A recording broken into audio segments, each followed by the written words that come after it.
الرجيم بسم الله الرحمن الرحيم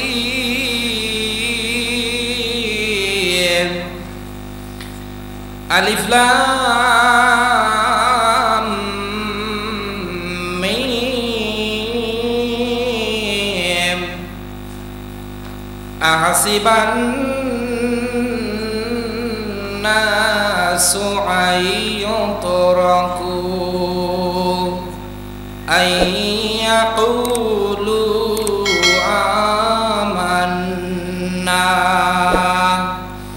وهم لا يفتنون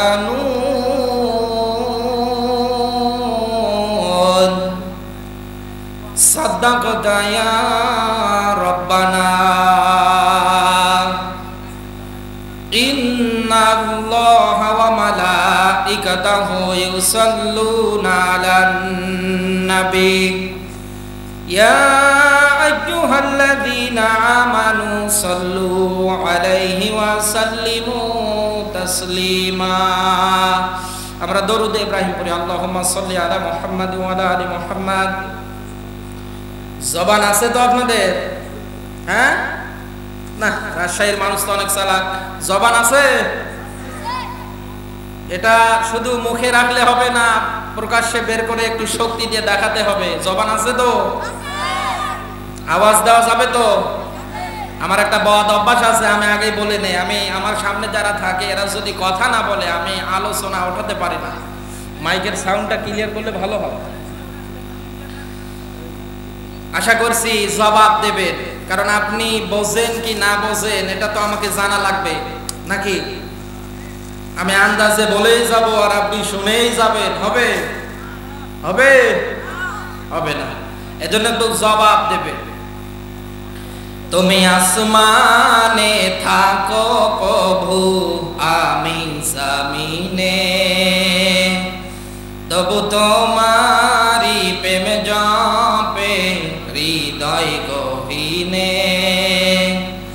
আমি তোমারি গোলাম গো, অন্য কারণ নয়। আলিমুল গায়ব তুমি, মালিক রব্বানা।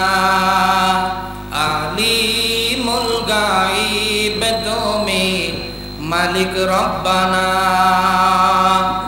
আল্লাহু আল্লাহু আল্লাহু আল্লাহ, আল্লাহু আল্লাহু আল্লাহু আল্লাহ। তোমারি রহম ছাড়া বাঁচা বড় দায়, প্রতিদিনে প্রতিক্ষণে বাঁচিয়ে রেখো আমায়। শত শত ভুল মাফ করে দাও, শত শত ভুল মাফ করে দাও। জানা কি অজানা, আমি তোমারি গোলাম গো, অন্য কারণ নয়। আলিমুল গায়ব তুমি, মালিক রব্বানা। আলহামদুলিল্লাহ। না দুর্নীতি করি, নামাজ পড়ি, মানুষের উপরে জুলুম 180 মাইল বেগে চালাই, এরকম মানুষ মনে হয় রাজশাহীতে নেই। হ্যাঁ, হাজার হাজার মানুষ এ দেশে আজ দেখলে মনে হয় জান্নাত থেকে পালিয়ে এসেছে। এক কথা বলছে না, যেমন তেমন নামাজের কথা নবীজি বলেননি যে নামাজ আমার আল্লাহর দরবারে কবুল হয়ে গিয়েছে। এই রকম নামাজের সওয়াব অলরেডি আল্লাহ আমল নামায় আমাদের দিয়েই দিয়েছে। সুবহানাল্লাহ বলতে পারে না? তাহলে যারা আসেনি ওরা কি পেয়েছে? সওয়াব পেয়েছে? কখনো না।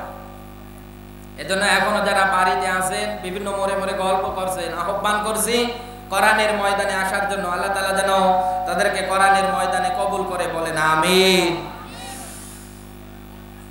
আল্লাহ পাক বলেন আল্লাযীনা আমানু ইউকাতিলুনা ফি সাবিলিল্লাহ ওয়াল্লাযীনা আল্লাযীনা কাফারু ইউকাতিলুনা ফি সাবিলিত তাগুত। বলেন আল্লাহু আকবার।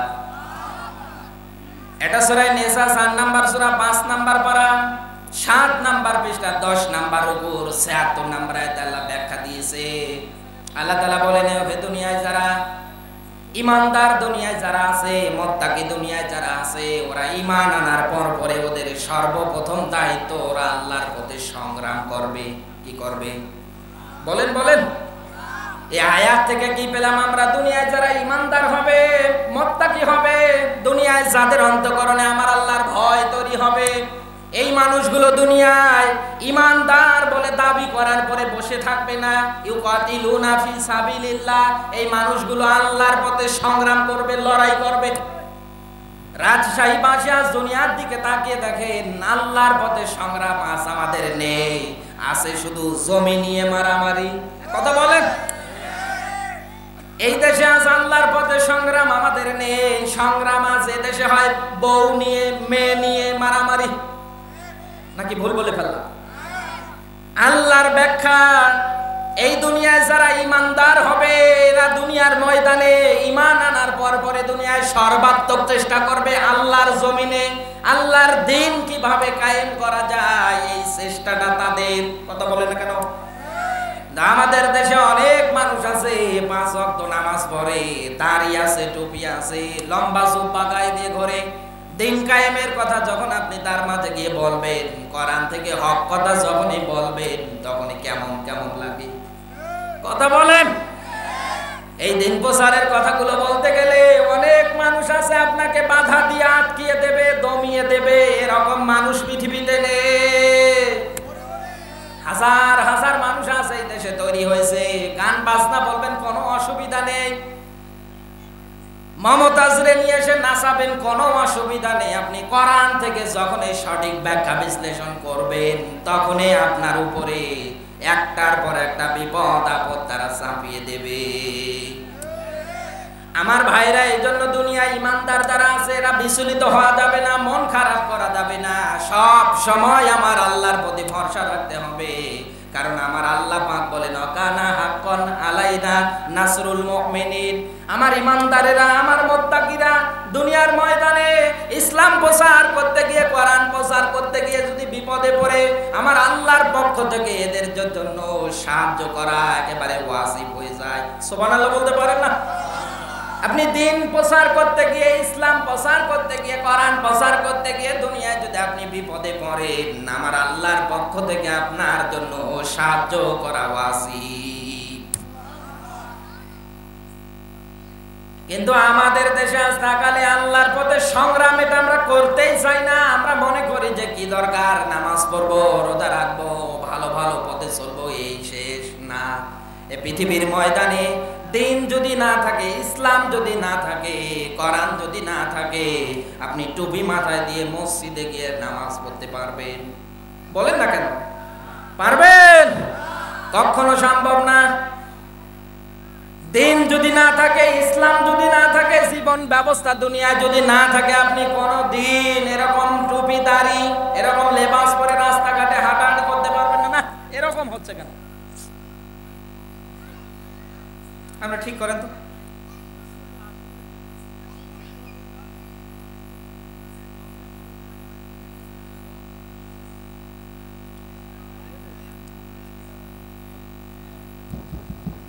আমি দেখতে পাচ্ছি অনেক ভাই দাঁড়িয়ে আছে, একটু বসেন, মেহেরবানি করে বসেন।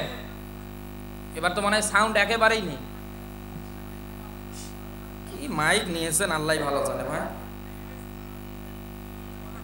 যেখান থেকেই বক্তা আনেন না কেন, মাইক সার্ভিস ভালো দেবেন, একেবারে বমবাস্ট করে দিয়ে যাবেন। কারণ প্রত্যেকটা জিনিসের তো একটা নিয়ম আছে। কথা বলে যদি মজাই না পাওয়া যায়, তো কথা বলে কি শান্তি পাওয়া যাবে? বলেন বলেন। প্রত্যেকটা জিনিস ভালো লাগে। আমার ভাইরা, আপনাকে আমি বোঝাচ্ছিলাম, এই দুনিয়ার ময়দানে ইসলাম যদি না থাকে, কোরআন যদি না থাকে, জীবন ব্যবস্থা দুনিয়ায় যদি না থাকে, এই পৃথিবীর ময়দানে রোজা থাকবে, নামাজ থাকবে, এরকম টুপিদারি আপনি, আপনার টুপিদারি থাকার পরেও আপনি কি মাথায় দিয়ে হেঁটে যেতে পারবেন রাস্তা দিয়ে? কখনো সম্ভব না। এই জন্য আল্লাহর ব্যাখ্যা, দুনিয়ায় যারা ইমানদার হবে এরা দুনিয়ার ময়দানে সর্বাত্মক চেষ্টা চালাবে আল্লাহর জমিনে আল্লাহর দ্বীন কিভাবে কায়েম করা যায় এইটার পথে ইমানদারেরা সংগ্রাম করবে। এই সংগ্রাম করতে গিয়ে দুনিয়ায় যদি জীবনও দেওয়া লাগে তারপরেও ইমানদারেরা জীবন পর্যন্ত দিয়ে দিচ্ছে, বাতিলের কাছে মাথা নত করে না। আল্লাহর জমিনে আল্লাহর দ্বীন কায়েম করতে গিয়ে, আল্লাহর পথে টিকে থাকতে গিয়ে অনেকে আজ একটা যুগ হয়ে যাচ্ছে কারাগারে আবদ্ধ হয়ে আছে। কথা বলেন, কোনো অপরাধ নেই, একটাই মাত্র অপরাধ, শুধু বাংলার মাটিতে কোরআন থেকে সঠিক কথা বলা। রাজশাহী ভাষে এরকম করে কোরআনের সঠিক কথাগুলো যদি আমিও মাঠে ময়দানে বলি, কোরআনের হক কথাগুলো যদি আমিও মাঠে ময়দানে বলি, এই দেশের অনেক মানুষ তখন আমাদেরকে বলে আমরা নাকি মওদুদিবাদের দালাল। একথা বলেন। কোরআনের সঠিক কথা যারা সহ্য করতে পারে না, যারা আবার উল্টো বলে যেটা মওদুদিবাদের দালাল, আমার তো মন বলে ওটার জন্মের সমস্যা আছে। আসলে হিংসা করে। কথা বলে না, যে আমার হোক অন্য কারো যেন না হয়, এই হিংসা এ পৃথিবীতে আজ নেই। আর এই হিংসা সবচাইতে আজ বেশি ঢুকেছে আমাদের হুজুরদের ভিতরে। কথা বলে না কেন? এক হিংসা, শুধু হিংসা, যে আমার হোক অন্য কারো যেন না হয়। কথা বলেন, সহ্য করতে পারে না। কোরআন থেকে সঠিক কথা বলতে গেলে টুপি দাড়ি দেখলে মনে হয় জান্নাত থেকে পালিয়ে এসেছে, অথচ উল্টো একটা কমেন্ট করে বসে আমরা নাকি মওদুদিবাদের দালাল। আরে বেটা, তুমি যে কোরআনের প্রচার করছো ওই কোরআনের প্রচার তো আমিও করছি। কথা বলেন। কালেমা তো একটা কালেমার দাওয়াত দিতে গিয়ে কেউ এক যুগ ধরে জেলখানায়, কেউ ফাঁসির দড়িতে জীবন দিয়ে চলে যায়, আর ওই কালেমার দাওয়াত দিতে গিয়ে তোমার হাদিয়া টাকা পয়সা দিন দিন আরো বাড়তেই থাকে। তাহলে তোমার দিন প্রচার করা আর যে মানুষটা 12 বছর ধরে জেলখানায় পড়ে আছে এই মানুষটার দিন প্রচার করা সমান? কখনো সমান না। আর আপনি হিংসা করছেন, আন্দাজে একটা কমেন্ট করে আপনি হিংসা করবেন না। এক কৃষক গিয়েছে মাঠের মধ্যে কাজ করতে, যাওয়ার পরে একটা ছোট্ট একটা কাজ করতে করতে ছোট্ট একটা পাতিলের, মনে করেন একটা হাড়ি পেয়েছে, ছোট্ট একটা পাতিলের হাড়িটা বাড়িতে আনতেছে। আনার পরে চিন্তা করে, হাতে নেয় আর চিন্তা করে যে এটা আসলে কি। হাত দিয়ে কোন রকমে ঘষা লেগেছে, একটা তত্ত্ব বের হয়েছে। ডাক দিয়ে বলে, জাহাপানা, আপনি আমার কাছে কি চান? যা চাইবেন আমি তাই দেব। আপনি আমার মনিব, আমি আপনার গোলাম। আপনি আমার কাছে যা চাইবেন আমি একটার পর একটা আপনাকে তাই দিয়ে দেব। চিন্তা করছে, কি বলছে? দত্ত আমার কাছে ডাক দিয়ে বলছে যা চাইবে তাই দেবে। বলছে হ্যাঁ, ঠিক আছে, একটা জিনিস আপনি মনে রাখবেন, আপনি আমার কাছে যা চাইবেন তাই পাবেন, কিন্তু আপনি আমার কাছে সেটা যদি একতলা যদি একটা বাড়ি চান, আপনি আমার কাছে একতলা বাড়ি পাবেন, পাশের বাড়ি যে ও কিন্তু পাবে 2 তলা। দত্ত ডাক দিয়ে বলছে, আপনি আমার কাছে যদি একটা ডিম পান, আমি যদি আপনার একটা ডিম দেই, তাহলে পাশের যে বাড়ি আছে সাইড মাইটে যারা আছে ওরা সবাই 2টা করে পাবে। চিন্তা করে এত কষ্ট করে আমি পেলাম, দরকার নেই। কি দরকার? আমার লাগবে না।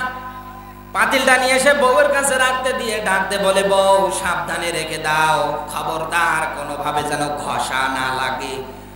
পৃথিবীতে মেয়ে লোককে আপনি যেটা করতে নিষেধ করবেন ওই কাজটা আরো বেশি করে করে। কথা বলে না কেন?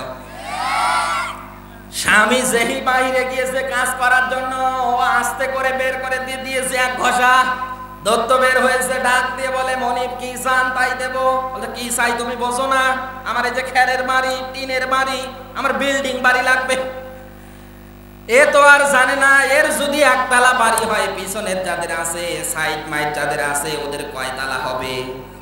আরো জোরে। এ তো আর জানে না। বলতে ঠিক আছে, কোনো অসুবিধা নেই। যখন এসে বাড়ি একেবারে একতলা, আনন্দে আত্মহারা হয়ে ঘরের মধ্যে বসে আছে। ওর স্বামী বাড়ি থেকে কাজ করার পরে আসার পরে তাকে দেখে বাড়ি আর খুঁজে পায় না, সবগুলো শুধু বিল্ডিং আর বিল্ডিং। বাড়িতে আসার পরে ডাকতে বলে, স্ত্রী তোমার না নিষেধ করছিলাম খবরদার এতে ঘষা দিবা না, কিন্তু তারপরেও কেন দিলা? তুমি কি এমন কাজ করেছো, এটা কি তুমি জানো? বলছে না। হাত ধরে টেনে বাইরে নিয়ে এসেছি, আসার পরে ডাকতে বলে, স্ত্রী এই দেখো, তুমি চেয়েছো একতলা, আর সাইড মাইট যারা আছে তাদের সবার হয়েছে 2 তালা। রাজশাহীবাসী হিংসা কারে কয় আমি আপনারে এইটাই বোঝাচ্ছি। এবার কোনো দেখা দেখি নেই, পাতিলের মধ্যে ঘষা দিয়েছে। দত্ত বের হয়ে ডাকতে বলে, জাহাপানা কি চান? বলে তাই তাই আপনাকে দিয়ে দেব। ডাক দিয়ে বলে, দত্ত বেটা জলদি করে তাড়াতাড়ি তুই আমার 1 চোখ কানা করে দে, কারণ এর জানা আছে এর যদি 1 চোখ কানা হয় তাহলে সাইড মাইট যত মানুষ আছে সবার 2টা করে যাবে। এই হিংসার লোভে জারি হুজুরের মাহফিলে কেন 10-12 লক্ষ মানুষ হয়, আমার মাহফিলে কেন হয় না? এই হিংসা করার কারণে আমাদের কলিজার শায়েখ কিন্তু আজ মালয়েশিয়া। শুধু এই হিংসাটা যে আমার হোক, অন্য কারো যেন না হয়। তাই বলে আপনি কোরআনের কথা কি, ইসলাম প্রচার করা কি আজহারি হুজুরের মাধ্যমে বন্ধ করে রাখতে পেরেছেন? বলেন বলেন না। 2 দিনে মালয়েশিয়াতে কুয়ালালামপুরে যে ইসলামিক কনফারেন্স গুলো হচ্ছে, আপনি তাকিয়ে দেখেন, কোটি কোটি মানুষ কিন্তু এই বাংলাদেশের আমাদের রত্ন কলিজার টুকরা শায়েখ মিজানুর রহমান আল আজহারি ভাইয়ের কণ্ঠে কোরআনের কথাগুলো শুনতেছে। আপনি এরকম করে একটা মিজানুর রহমানকে বিদায় করবেন, একটা আল্লামাকে বিদায় করবেন, এই বাংলার মাটিতে হাজার হাজার আল্লামা আল্লাহ তৈরি করে দেবে। ইউরিদুনা ইউতফিউ নূরাল্লাহি বিআফওয়াহিহিম। আল্লাহ তাআলা বলেন, আমার নূর, আমার ইসলাম, আমার কোরআনকে এই জমিনে আমি জ্বালাবো। যদিও কাফের মুশরিকেরা চায়, অপছন্দ করে তাদের মুখের ফক্কার দিয়ে নিভিয়ে দিতে, আল্লাহ তাআলা বলেন ওরা পারবে না। আমি কসম করে বলছি, আমার নূর, আমার আলোকে এই জমিনে আমি জ্বালাবো। তাহলে আল্লাহ যেই দিন আল্লাহর নূর, আল্লাহর ইসলাম, আল্লাহর কোরআন জ্বালাবে, আর যারা বেঈমান জালিম হয়ে বসে আছে, ওই দিন কিন্তু ওরা পালানোর জায়গা খুঁজে পাবে না। এই বিশ্বাস কি আছে আপনাদের? কারা কারা করেন দেখি লিল্লাহে তাকবীর। আল কোরআনের আলো, আল কোরআনের আলো, লিল্লাহে তাকবীর। আমার ভাইরা বলতেছিলাম, দুনিয়া যারা ইমানদার হবে, মুত্তাকি হবে, ইসলামের নিয়ম নীতি মানার পরে, ঈমান আনার পরে এদের দায়িত্ব, এদের কর্তব্য, এরা সঙ্গে সঙ্গে জমিনের ময়দানে আল্লাহর পথে সংগ্রাম করবে। আল্লাহর পথে সংগ্রাম করতে গিয়ে তার জীবনও দিতে পারে, সম্পদ আদি টাকা পয়সা যা আছে সব বিলিয়ে দিতে পারে, তারপরেও তারা আল্লাহর ইসলামের প্রতি টিকে থাকবে। এইরকম একজন সাহাবীর জীবনী বলছে এবার মিলান। হযরত আব্দুল উজ্জা যার নাম, যাকে আব্দুল্লাহ যুল বাজানাইন বলে ডাকা হতো, এই সাহাবীটা চাচার বাড়িতে লালিত পালিত হচ্ছিল। ইউকাতিলুনা ফি সাবিলিল্লাহর ব্যাখ্যা বোঝাচ্ছে ইমানদারদের ইসলাম কায়েম করতে গিয়ে, আল্লাহর পথে সংগ্রাম করতে গিয়ে ঘর বাড়ি টাকা পয়সা যা আছে সবগুলোই বিলিয়ে দেওয়া লাগতে পারে। কিন্তু আমরা পারি না। আজ দেশে আমরা জন্মের কৃপণ হয়ে বসে আছি। কথা বলেন। একটা জিনিস ভালো করে মনে রাখবেন, কোন কৃপণ, কোন বখিল আমার আল্লাহর জান্নাতে প্রবেশ করবে না। করবে? করবে? কখনো করবে না। কারণ আপনাকে আল্লাহ যতটুকু সম্পদ আদি টাকা পয়সা দিয়েছে, এই সম্পদ আদি টাকা পয়সার ভিতরে গরিব যারা আছে ওদের হক আছে না নেই? আরো জোরে। অবশ্যই হক আছে, আপনাকে এই হকটা আদায় করা লাগবে। আব্দুল্লাহ যুল বাজানাইন চাচার বাড়িতে লালিত পালিত হচ্ছে, যার নাম আব্দুল উজ্জা। চাচার সামনে এসে ডাকতে বলে, চাচা, মুহাম্মাদুর রাসূলুল্লাহ সাল্লাল্লাহু আলাইহি ওয়াসাল্লাম আল্লাহর নবী, এই ব্যাপারে আপনার কি মতামত আমি একটু জানতে চাই। চাচা ডাকতে বলছে, ভাতিজা, আমার তো মনে হয় সে আল্লাহর একজন নবী, কারণ তাকে আমি দেখেছি কোনোদিন মিথ্যা কথা বলেনি। সুবহানাল্লাহ বলতে পারেন না? আজ এই দুনিয়ায় যদি আমরা নেতা হিসাবে বিশ্ব নবী মুহাম্মদুর রাসূলুল্লাহকে মানতে পারতাম, তিনি এমন নেতা, এমন সাইয়েদেনা, এমন মাওলানা, 63টা বছর জিন্দেগি পরে দেখেন কোনদিন কারো উপরে জুলুম করেনি, মিথ্যা কথা বলেনি। না করেছে? করেছে। আমরা আজ নেতা মানতে পারছি না। আন্দাজে কোথা থেকে আমরা নেতা মানছি? আপনি বাজারে যাবেন, যাওয়ার পরে তাকিয়ে দেখবেন একটা ছাগল মনে করেন একজন ধরে আছে, কেনার জন্য মনে করেন আপনি গিয়েছেন, মনে করেন এনার কাছ থেকে আমি ছাগল কিনে নিলাম, নেওয়ার পরে রশি ধরে যখন এই টান দেব ছাগল আসতে চাইবে না, হাইড্রোলিক ব্রেক দেবে। কথা বলে না কেন? একবারে কি আসবে? কখনো না। ও হাইড্রোলিক ব্রেক দেবে, দিয়ে চিন্তা ভাবনা করবে এই হুজুর আমারে নিয়ে গিয়ে জবাই করবে না বংশবৃদ্ধি করবে না বাড়িতে রেখে দেবে পালার জন্য। তাহলে একটা ছাগল যার তার সাথে যেতে চায় না, ওর মনে প্রশ্ন জাগে। আর আপনি দোপায়া মানুষ, মদ খায়, গাঁজা খায়, ডাইল খায়, বাবা খায়, ওর পিছে আপনি ঘোরেন, আপনার লজ্জা নেই? কিয়ামতের দিন প্রত্যেকটা মানুষকে আল্লাহ ডাকবে নেতার সাথে। কার সাথে? আগে নেতা, এরপরে কর্মী। নেতা যদি গাঁজা খোর হয়, ডাইল খোর হয়, আপনি কোন জায়গায় যাবেন চিন্তা ভাবনা করেন। আপনাকে রাগ করলে, হ্যাঁ রাগ করলেন, আপনি রাগ করেন আর যাই করেন, কোরআনের হক কথা আমি বলবো, কারণ আমার জীবন এই আছে এই নেই। কথা বলেন। মাহফিল শেষ করে বাড়িতে যেতে পারবো কোনো গ্যারান্টি আছে? কখনো গ্যারান্টি নেই। নিঃশ্বাসের কোনো বিশ্বাস নেই, কখন যে মারা যাব এক আল্লাহ ছাড়া কেউ জানে। এজন্য দুনিয়ায় যতদিন বেঁচে আছি, অন্তত আল্লাহ যেন যতদিন বাঁচিয়ে রাখে, হকের পথে সত্য কথাগুলো যেন আল্লাহ মাঠে ময়দানে বলতে পারি, আল্লাহ যেন আমাকে কবুল করে, বলেন আমিন। আব্দুল্লাহ জুল বাজানাইনের চাচা ডাকতে বলে, ভাতিজা আমারও তো তাই মনে হয়, তিনি আল্লাহর একজন সত্য প্রেরিত রাসূল। ডাক দিয়ে বলে, চাচা তাহলে তার প্রতি আমরা ঈমান আনি। ডাক দিয়ে বলে, ভাতিজা খবরদার তার প্রতি কখনো ঈমান আনবা না। ডাক দিয়ে বলে, চাচা কেন? বলছে, না কখনো ঈমান আনবা না। আব্দুল উজ্জা সঙ্গে সঙ্গে দাঁড়িয়ে ডাক দিয়ে বলে, চাচা ঠিক আছে, আমি আপনার সামনেই সাক্ষ্য দিয়ে দিলাম, লা ইলাহা ইল্লাল্লাহু মুহাম্মাদুর রাসূলুল্লাহ সাল্লাল্লাহু আলাইহি ওয়াসাল্লাম। চাচা ডাক দিয়ে বলে, ভাতিজা তুমি যেভাবে ঈমানের সাক্ষ্য দিলে, কালেমার সাক্ষ্য দিলে, এর পরিণাম কত খারাপ হতে পারে তুমি জানো? ডাক দিয়ে বলে, না আমি জানি না, যা পারে হোক হোক যায়। ডাক দিয়ে বলে, ভাতিজা তোমাকে যে আমি বাড়ি গাড়ি টাকা পয়সা দিয়েছিলাম, এই মুহূর্তে সবগুলো আমাকে এখন দেওয়া লাগবে। ইউকাতিলুনা ফি সাবিলিল্লাহ, আল্লাহর পথে টিকে থাকতে গিয়ে, সংগ্রাম করতে গিয়ে। ডাক দিয়ে বলে, চাচা ঠিক আছে দিয়ে দিলাম, অসুবিধা নেই। এমনকি ডাক দিয়ে বলছে, তোমার পরনে যে লুঙ্গি, এই যে জামা, এইগুলো আমার টাকার, এইগুলো দেওয়া লাগবে। বলছে অসুবিধা নেই। ঈমান আনার কারণে পরনের লুঙ্গিটা পর্যন্ত খুলে দিতে দ্বিধাবোধ করেনি, সঙ্গে সঙ্গে লুঙ্গিটা খুলে দিয়েছে। আব্দুল্লাহ জুল বাজানাইন এবার চললেন বাড়ির দিকে। তার মা দূর থেকে এই যুবক ছেলেকে এই অবস্থায় দেখতে পেয়ে চোখ দুটো টিপে ধরলেন।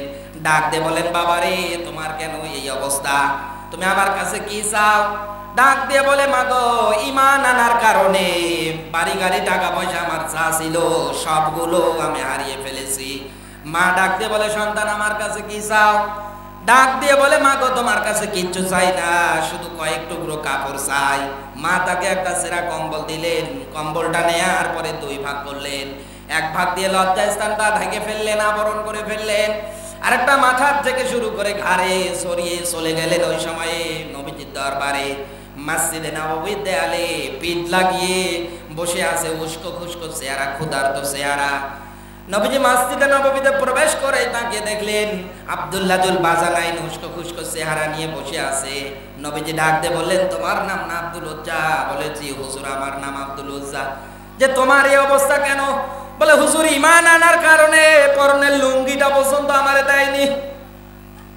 বিশ্বনবী আসহাবে সুফার মধ্যে তাকে থাকতে দিলেন। মাঝে মাঝে সাহাবীরা আব্দুল্লাহ জুল বাজানাইনের নামে নবীজির দরবারে নালিশ নিয়ে আসতেন, যা আব্দুল্লাহ জুল বাজানাইন অত্যন্ত জোরে জোরে কোরআনে কারিমের তেলাওয়াত করে। নবীজি সাহাবীদেরকে ডাকতে বলেন, সাহাবীরা খবরদার তোমরা আমার কেউ আব্দুল্লাহ জুল বাজানাইনের বিরুদ্ধে কখনো নালিশ নিয়ে আসবা না, কারণ আব্দুল্লাহ জুল বাজানাইন আব্দুল উজ্জার ঈমান বড় দামি ঈমান। ঈমান আনার কারণে পরনের লুঙ্গিটা পর্যন্ত আনতে পারেনি।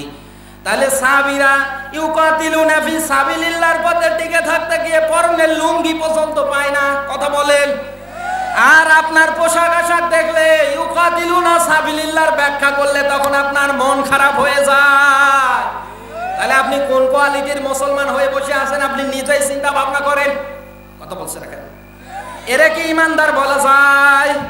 আরো জোরে না। যেই মানুষটা আল্লাহর জমিনে আল্লাহর দ্বীন কায়েম হোক, যেই মানুষটা চায় না, এই মানুষটা কোনোদিন ইমানদার হতে পারে না? জবাব দেন না কেন? মুত্তাকি হতে পারে? আরো জোরে, কখনো হতে পারে না। তাহলে আজ দুনিয়ায় যারা দাবি করছে আমরা ইমানদার, কিন্তু তাদের কোনো পদক্ষেপ নেই আল্লাহর জমিনে আল্লাহর দ্বীন কায়েম করার। এই পৃথিবীতে নামাজ যেরকম ফরজ মনে করে পড়ছেন, রোজা যেরকম রমজান মাসের ফরজ মনে করে আদায় করছেন, এই পৃথিবীর ময়দানে আল্লাহর জমিনে আল্লাহর দ্বীন কায়েম করাটাও কিন্তু ফরজ। এটা কিন্তু নাফল না, এটা কিন্তু নামাজ রোজার মতোই ফরজ করে দিয়েছে কে? আনাকিমুদ্দিন ওয়ালা তাতাফাররাকু। আল্লাহ তাআলা বলেন তোমরা আমার দ্বীনটাকে প্রতিষ্ঠা করো, এর রজ্জুটাকে আঁকড়িয়ে ধরো, খবরদার এর থেকে দূরে সরে যেও না। কথাকার আরো জোরে। তাহলে দ্বীন কায়েমের কথা বললে তুমি কেমন মুসলমান? তোমার মন খারাপ হয়? কথা বলছে না কেন? আপনি একটা বার চিন্তা করে দেখেন, এই দ্বীন কায়েম করতে গিয়ে, দ্বীনের কথাগুলো সঠিকভাবে প্রচার করতে গিয়ে আজকে যারা এরকম কোরআনের ময়দানে কথা বলেছিল তারা কিন্তু আজকে আর নেই। কথা বলেন আছে? আরো জোরে আছে? নেই। কি অপরাধ? শুধু একটাই অপরাধ, কোরআন থেকে হক কথাগুলো বলা। আমাদের কলিজার টুকরা, যাকে আমরা এক বাক্যে চিনি, বাংলার ডক্টর, বাংলার জাকির নায়েক, মুফতি আমির হামজা ভাই হাফিজাহুল্লাহ, বলেন আল্লাহু আকবার। আল্লাহ তাআলার কাছে দোয়া করছি কোরআনের ময়দানে আল্লাহ তাআলা যেন ভাইকে আমাদের মাঝে ফিরিয়ে দেয়, বলেন আমিন। মুফতি আমির হামজা ভাই, আমি তার পরিবারকে দেখার জন্য গিয়েছিলাম, আমার ঝিনাইদহে মাহফিল ছিল, আমি গিয়েছিলাম হামজা ভাইয়ের পরিবারে দেখার জন্য। হামজা ভাইয়ের বাবা ওই সময় বাড়ি ছিল না। এর আগে আমি যাওয়ার আগে ফোন দিয়েছিলাম, তারপরে যে দেখতেছি কাজের জন্য মনে হয় বাইরে গিয়েছিল। আমার সাথে এক ভাই ছিল, ভাই বলেছিল যে আপনার ছেলের কণ্ঠে কিন্তু কথা বলে। হামজা ভাইয়ের মা কথাটা শোনার পরে হাউমাউ করে কান্না করতেছে আর চোখ থেকে পানি ঝরাচ্ছে, আর বলতেছে যে ছেলের মতো কথা বললেই কি কোনোদিন ছেলে হয়? কোনোদিন? বলেন বলেন। একজনের অভাব আর একজনের দিকে কোনোদিন পূরণ হয়? কখনো সম্ভব না। কিছুক্ষণ পরে যখন হামজা ভাইয়ের বাবা আসলো, হামজা ভাইয়ের বাবাও কান্না করছে। আমার অডিও আলোচনা যখন হামজা ভাইয়ের বাবার সামনে বাজানো হচ্ছিল, হামজা ভাইয়ের বাবা বলছিল যে এই কথাগুলো বলার কারণে আমার ছেলেটা আজকে জেলখানায়। শুধু এই সঠিক, এই সত্য কথাগুলো বলার কারণে জেলখানায়। আমি ওনার বাবারে জিজ্ঞেস করলাম যে কিভাবে ধরলো হামজা ভাইকে, তখন বলল যে আসরের নামাজ পড়ার জন্য আমার ছেলে রেডি হচ্ছিল, হঠাৎ করে একটা কালো মাইক্রো চলে আসলো, 7-8 জন লোক, মাথার মধ্যে লম্বা লম্বা টুপি, সবার গায়ে সাদা সাদা পোশাক, পায়জামা পাঞ্জাবি সব সাদা সাদা। তারা উপরে আসার পরে ডাক দিয়ে বলছে আমরা হামজা ভাইয়ের একটা ডেট নেব, মাহফিলের ডেট নেব। এই কথাটা বলার সঙ্গে সঙ্গে হামজা ভাইয়ের কাছে যখনই গিয়েছে, হামজা ভাই মাত্র লুঙ্গি পরেছিলেন আর গেঞ্জি গায়ে দিয়েছিলেন, এতটুকুন সময়টা পর্যন্ত দেয়নি একটা পাঞ্জাবি গায়ে দেওয়ার। হামজা ভাইকে গ্রেফতার করে নিয়ে গাড়িতে নিয়ে একেবারে টান, একবারে সরাসরি ঢাকা। ও রাজশাহীবাসী, শুধু আল্লাহর জমিনে আল্লাহর কোরআনের হক কথাগুলো বলার কারণে আমাদের এই কলিজার টুকরাটা কিন্তু আজকে জেলখানায় পড়ে আছে। কোনো অপরাধ? বলেন না কেন? এই দেশ কিন্তু স্বাধীন হয়েছিল, সবাই যেন সঠিকভাবে সঠিক কথাগুলো বলতে পারে, সবাই যেন স্বাধীনতা পায়। এই জন্য কথা বলেন। আপনি স্বাধীন করার পরে নিজের স্বাধীনতা ঠিক রাখবেন, আর অন্য যারা আছে এদেরকে স্বাধীনতা দেবেন না। এর নাম কখনো স্বাধীনতা হতে পারে? আরো জোরে। কখনো স্বাধীনতা হতে পারে না। এই যে আজকের টাটকা নিউজ বলছি, হামজা ভাইয়ের বড় মেয়ে জান্নাতুল মাওয়া অনেক অসুস্থ, ফেসবুক চালাতে চালাতে হঠাৎ করে সামনে আসলো, আরে ছোট্ট ছোট্ট 2টা সন্তান, বাবার জন্য তারা সাধক পাখির মতো পথে আছে যে আমার বাবাটা কবে আসবে, আবার মজা কিনে নিয়ে আসবে। আমার একটা ভাতিজা আছে ছোট, মাহফিল যখন আমি শুরু করি আমার এই ভাতিজাটা ডাক দিয়ে বলে শাশু আমার জন্য এই খেলনাগুলো নিয়ে আসবা, এইগুলো নিয়ে আসবা। ভাতিজি আছে, ও বলে এইগুলো নিয়ে আসবা। কত আবদার, আসার সময় আমি কোলে উঠিয়ে নিয়েছিলাম, 100 টাকার নোট দিয়েছি, তাও মানে না, ফালিয়ে দিয়েছি সে আমার সাথে মাহফিলে আসবে। আপনি একটা বার চিন্তা করে দেখেন তো, আজকে কোরআন প্রচার করতে গিয়ে ইউকাতিলুনা ফি সাবিলিল্লাহ, আল্লাহর জমিনে আল্লাহর দ্বীন কিভাবে কায়েম করা যায়, এই চেষ্টাটা করতে গিয়ে আমির হামদা ভাই পরিবার ছেলে আজকে জেলখানায়। কথা বলছে না কেন? পরিবারকে ছেড়ে আজকে জেলখানায় পড়ে আছে, তার মেয়েটা আজকে অসুস্থ। তাদেরকে একটা বারো মন চায় না যে আমার বাবার কাছে একটু মনের কথাগুলো খুলে বলি, মন চায় না? এটা যদি আপনার বিশ্বাস না হয়, আপনি বাড়িতে যাবেন, গিয়ে তাকিয়ে দেখবেন যদি ছোট বাচ্চা থাকে, এই ছোট্ট বাচ্চাটা বাড়িতে যাওয়ার সঙ্গে সঙ্গে আপনার কাছে ছুটে আসবে। কথা বলেন, আপনার কাছে সঙ্গে সঙ্গে ছুটে আসবে। ও রাজশাহীবাসী, আজ দুনিয়ায় যারা এই রকম করে বাবা থেকে, স্বামী থেকে, সন্তান থেকে যারা মাহরুম করে রেখে দিয়েছে, আপনি একটা বার চিন্তা করে দেখেন, এইগুলো করে কখনো আপনি কি জমিনে টিকে থাকতে পারবেন? আরো জোরে। বাচ্চা সাজ্জাদের জীবনী মনে পড়ে গেল। এই বাচ্চা সাজ্জাদ হযরতে হুদ আলাইহিস সালাতু ওয়াস সালাম যখন দ্বীনের দাওয়াত নিয়ে গেলেন এই বাচ্চা সাজ্জাদের কাছে, ডাক দিয়ে বলেন, আল্লাহর নবী রিসালাতের বাণীগুলো যখন তিনি প্রচার করলেন বাচ্চা সাজ্জাদের কাছে, ডাক দিয়ে বলে, হে নবী হুদ, আমি যদি রিসালাতের কথাগুলো মেনে নেই আমি কি পাবো? বলছে, আল্লাহ তাআলা তোমারে জান্নাত দেবে, বিনিময়ে আল্লাহ তাআলা তোমারে জান্নাত দেবে। ডাক দিয়ে বলে, হে নবী হুদ, আল্লাহর এই বানানা জান্নাতটা কেমন হবে? আপনি কি আমার একটু বর্ণনা দিতে পারবেন? বলছে, হ্যাঁ, অসুবিধা নেই। ঠিক আছে, আপনাকে আমি বর্ণনা দিচ্ছি, আপনি ভালো করে মনে রাখেন, জান্নাতের মধ্যে এক একটা খুঁটি হবে স্বর্ণ খচিত, রৌপ্য খচিত। এরকম করে যখন তিনি বর্ণনা দিচ্ছিলেন যে হোর গিলমান থাকবে, নহরগুলো প্রবাহিত